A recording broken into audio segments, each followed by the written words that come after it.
नमस्कार। जय राधे जय राधे जय राधे श्याम राधे राधे। जय वृंदावन बिहारी लाल की जय, कृष्ण कन्हैया लाल की जय। जय राधे राधे श्याम राधे राधे। আজকের আলোচ্য বিষয় হলো কোশ্চেন অ্যান্ড অ্যান্সারের মাধ্যমে কয়েকটি ভক্তিমূলক মধুর অমৃত কথা আমরা শ্রবণ করব। আসুন আমরা শ্রবণ করি। রাধে রাধে। এই জগৎ সংসারে এক শ্রেণীর মানুষ আছেন, তাদেরকে যদি বলা হয় সব ত্যাগ করে ঈশ্বরে বা ভগবানের পাদপদ্মে মগ্ন হও, তাহলে তাহারা কখনোই তা শুনবে না। তাই তাদেরকে টানবার জন্য গৌর নিতাই দুই ভাই মিলে পরামর্শ করে এই ব্যবস্থা করেছিলেন যে মাগুর মাছের ঝোল, যুবতী মেয়ের কোল, বলো হরিবোল। প্রথম দুটির লোভে অনেকে হরিবোল বলতে যেত। তারপর হরিনাম সুধার একটু আস্বাদ পেলে বুঝতে পারত যে মাগুর মাছের ঝোল আর কিছুই নয়, হরিপ্রেমী যে অশ্রু পড়ে তাই। আর আর যুবতী মেয়ে হলো কিনা পৃথিবী, আর যুবতী মেয়ের কোল হলো কিনা ধুলায় হরি প্রেমী গড়াগড়ি দেয়া। জয় রাধে রাধে শ্যাম রাধে রাধে।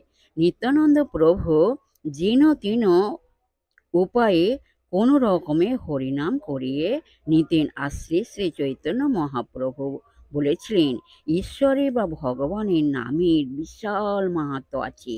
শীঘ্র ফল না হতে পারে, কিন্তু কখনো না কখনো এর ফল ফলবেই ফলবে। যেমন একটা উদাহরণের সাহায্যে ব্যাপারটি বোঝানো হচ্ছে। যেমন কোনো একজন বাড়ির কার্নিসের উপর বীজ রেখে গিয়েছিল। অনেকদিন পরে সেই বাড়িটি কোনো এক কারণে ভূমিসাৎ হয়ে গেল।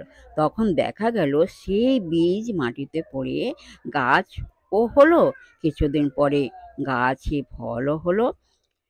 পরবর্তী কোশ্চেন, শ্রীমদ্ ভগবদ গীতায় আমরা দেখেছি ভক্ত 4 রকমের। এই 4 রকম ভক্ত কে কে? আসুন আমরা শ্রবণ করি। এই 4 রকম ভক্ত কে কে? 1 নম্বর হলো আর্ত, 2 নম্বর হলো জিজ্ঞাসু, 3 নম্বর হলো অর্থার্থী, 4 নম্বর হলো জ্ঞানী। জয় রাধে রাধে শ্যাম রাধে রাধে। আর্ত, যিনি বিপন্ন, তিনি বিপদ মুক্তির জন্য ভগবানের শরণাপন্ন হন। 2 নম্বর হলো জিজ্ঞাসু, যিনি সৃষ্টিতত্ত্ব ও এই বিশ্বের রহস্য বা আত্মতত্ত্ব জানতে চান, যা তিনি নিজের চেষ্টায় কোনো ক্রমেই জানতে পারবেন না। সেই জ্ঞান লাভের জন্য তিনি ঈশ্বরে বা ভগবানের কাছে প্রার্থনা করেন। অর্থাৎ যিনি বিশেষ কোনো বস্তু পেতে ইচ্ছা করেন, তিনি তাঁর উদ্দেশ্য সাধনের জন্য ভগবানের কাছে প্রার্থনা করেন, যাতে তাঁর করুণায়, তাঁর আশীর্বাদে তিনি সে ঈপ্সিত বস্তু লাভ করেন। জ্ঞানী, যিনি জ্ঞানী, তিনি জানেন ঈশ্বরই বা ভগবানই একমাত্র নিত্য বস্তু এবং তিনি প্রাপ্তব্য। ঈশ্বরাভিমুখী তাঁর এই ভক্তি স্তত। ভক্ত এই 4 শ্রেণী। আত্মবিকাশ কিভাবে হয়?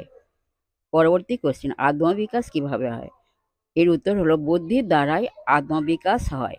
যে মানবাত্মার জন্য বর্তমানকালে বিষয়ভোগের এত বিরাট আয়োজন, তাহার সম্বন্ধে আধুনিক সভ্য জগৎ বা আমরা কোনো খবর রাখি না, যার ফলে জগতে দুশ্চিন্তা ও অশান্তির অন্ত নাই। সেই জ্ঞাতব্য বিষয়গুলির সারমর্ম অতি সংক্ষেপে নিম্নে দেয়া হইতেছে। এই জগতে রূপ রসাদি ভোগ করিবার জন্য প্রত্যেক জীব অসংখ্য বার এক দেহ নষ্ট হইলে আর এক দেহ নির্মাণ করে। পূর্ব জীবনের অভিজ্ঞতা অনুসারে পরবর্তী জীবনের দেহ মন গঠিত হয় এবং তদ্বারা জগৎজীবন নিজ কৃতকর্মের ফল ভোগ করে। জীবের বা আমাদের যখন মৃত্যু হয়, তখন তাহার স্থূল শরীরটি মাত্র নষ্ট হয়, সূক্ষ্ম শরীরে সমস্ত শুভাশুভ সংস্কার সঞ্চিত থাকে। সেই সব সংস্কারকে আমরা অদৃষ্ট দ্বারা কপালের লেখা বলিয়া থাকি। জগৎ জীব বা আমরা ইচ্ছা করিয়াই কর্ম করি এবং কর্মের ফল ভোগ করিতে বাধ্য হই। জগৎ জীব বা আমরা কর্ম রহস্য বুঝিয়া চেষ্টা করিলে নিজ নিজ কৃত দুষ্কর্মের দুর্ভোগ এড়াইতে পারি।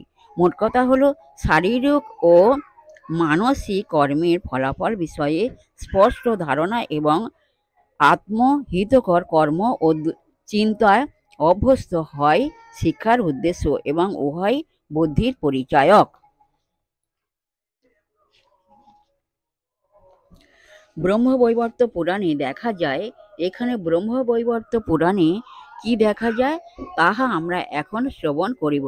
আসুন আমরা শ্রবণ করি। ব্রহ্মবৈবর্ত পুরাণে দেখা যায়, বিবকির অষ্টম গর্ভে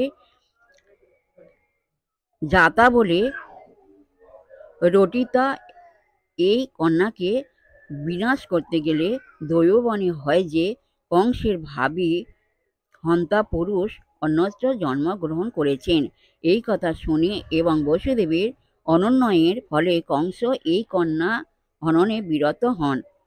অদ্বিতীয়া পরমা প্রকৃতি রূপা সেই কন্যা পার্বতীর অংশ সম্ভূতা, পরমাত্মা শ্রীকৃষ্ণের ভগিনী এবং অংশা নামে বিখ্যাতা। বসুদেব তাঁকে রক্ষিণীর বিবাহ সময় ভক্তির পুরো স্বর শঙ্করাংশ সম্ভূত দুর্বাসা মুনিকে প্রদান করেছিলেন। ভগবান শ্রীকৃষ্ণ অর্জুনকে কেন আত্মতত্ত্ব ব্যাখ্যা করেছিলেন? এর উত্তর হলো, ভগবান শ্রীকৃষ্ণ অর্জুনের শোক ও মোহ দূর করার জন্য আত্মতত্ত্ব ব্যাখ্যা করেছিলেন। যাই হোক, রাধে রাধে। বিশেষ হৃদয় ভক্তবৃন্দগণ সকলে সব সুখে থাকবেন, শান্তিতে থাকবেন, আনন্দে থাকবেন। সকলের উদ্দেশ্যে বলছি, সবাই সুখে শান্তিতে আনন্দে জীবনযাপন করবেন।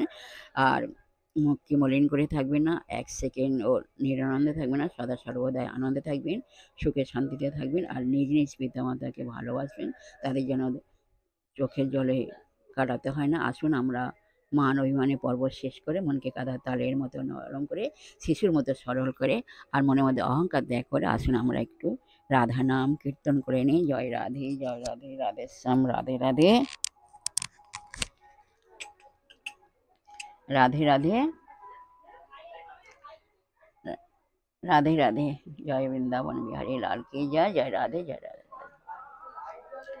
বৃন্দাবনে প্রবেশিয়া ধ্বনি চারুপানে চায়, মাধবী তরুর তলে দেখি সামরায়।